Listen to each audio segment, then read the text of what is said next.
各位朋友，琴晚呢，我去咗睇咗一套戲，係高先電影公司呢發行嘅《獸與骨》。講一個女仔呢，就佢係職業呢，就訓練啲鯨魚。咁呢有一次意外呢，佢冇咗雙腳。咁呢呢個女仔呢就邂逅咗一個男人。咁啊，大家發生咗啲感情啦。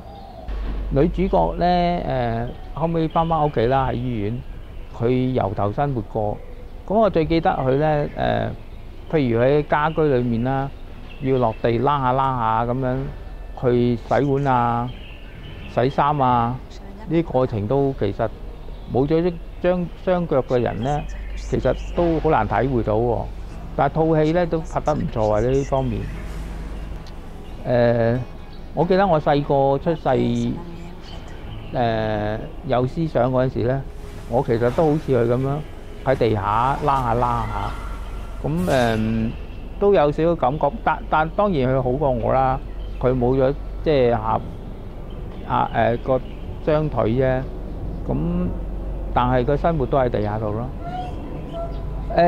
我好記得呢套戲佢做愛嗰陣時啦。咁可能佢未試過冇咗雙腳之後做愛，咁做愛嘅過程可能有啲拘謹嘅初初，咁最嬲尾佢都克服到點去同個男主角做愛啦。咁同埋就個感情係嚟得好自然啦，同埋拍得好真實。其實香港嘅殘疾人士嘅性生活咧，其實就比較含蓄啦，同埋內向啲嘅。咁但係一樣有即係性生活，但係呢方面咧，即係殘疾人士嘅性生活咧，其實香港啊比較落後少少啦。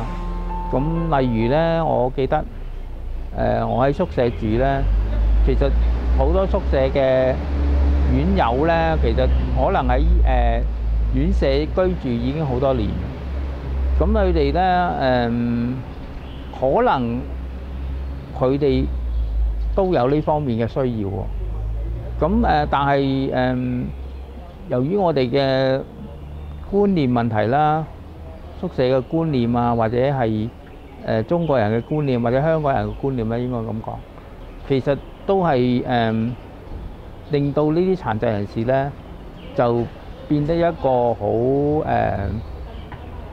唔愉快嘅經歷咯。我覺得我覺得每一個人都係一個動物嚟嘅，佢一樣有咁嘅性生活啊，一樣有咁嘅渴望啊咁樣。我哋當然唔可以話